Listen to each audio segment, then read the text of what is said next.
আমার বক্তব্যের শুরুতেই আমি একটা ছোট্ট গল্প বলতে চাই। যে গল্পটা আমি ইতিমধ্যে হয়তোবা অনেকখানে বলেছি, শুনেছেন, কিন্তু এটা আজকে যে পরিস্থিতি সে না বললেই না। সেটা হচ্ছে যে একজন খুব বড় গায়ক, তাকে সঙ্গীত সম্মেলনে দাওয়াত করা হয়েছে। তিনি গাছের, আরও অনেক সঙ্গীতজ্ঞ আছেন। সকলের সঙ্গীত শেষ হওয়ার পরে তার টার্ম যখন আসলো, তখন তিনি গান গাইতে শুরু করলেন।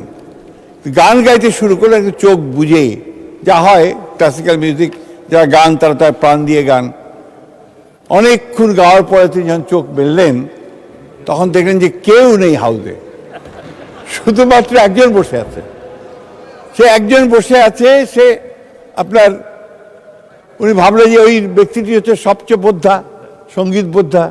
সুতরাং উনি তাকে ডেকে নিয়ে এসে বুকে জড়িয়ে ধরলেন যে আপনি হচ্ছেন সত্যি সঙ্গীতের আসল ভক্ত। তো বলছেন আমি তো বসে আছি, এইমাত্র যে শতরঞ্চিটার উপর বসে আপনি গান গাচ্ছেন, ওই শতরঞ্চিটা আমার।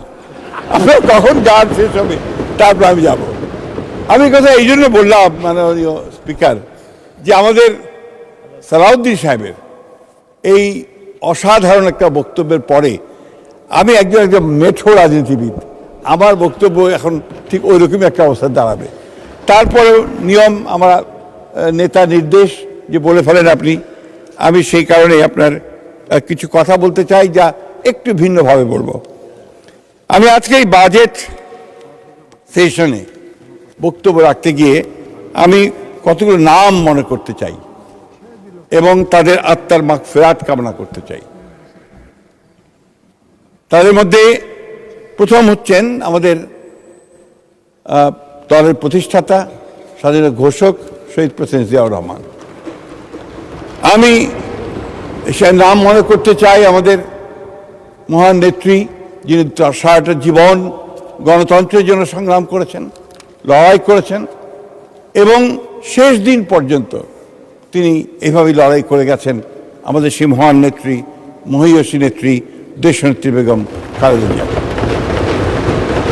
আমি স্মরণ করতে চাই আমাদের এই হাউসে যিনি এই বাজেট পেশ করেছেন বহুবার, আমাদের সফল অর্থমন্ত্রী জনাব সাইফুর রহমান।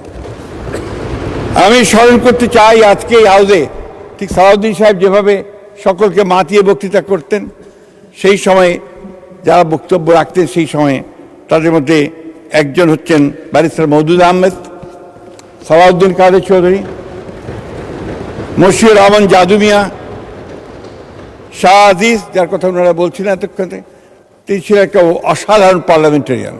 শাহ আজিজ, মির্জা গোলাম হাফিজ, যিনি স্পিকার ছিলেন এবং আমাদের পরবর্তীকালে যিনি এই হাউসে অন্য দলে ছিলেন, পরবর্তীকালে আমাদের আন্দোলনের সাথে যোগ দিয়েছিলেন কাজী জাফর আহমেদ, এবং আরেকজনের নাম না বললে অন্যায় করা হবে, যিনি আমাদের এখানে সবসময় আমাদেরকে সাহস জুগিয়েছেন, আমাদের বিএনপির যিনি আমাদের সবচেয়ে দুঃসময়ে বিএনপি হাল ধরেছিলেন, আমাদের খন্দকার দেলোয়ার হোসেন। আমি সেই সঙ্গে অবশ্যই স্মরণ করতে চাই আমাদের আরেকজন নেতা জনাব তরিকুল ইসলাম সাহেবকে, যিনি তার জীবনের শেষ দিন পর্যন্ত তিনি এই বিএনপি রাজনীতির জন্য কাজ করে গেছেন।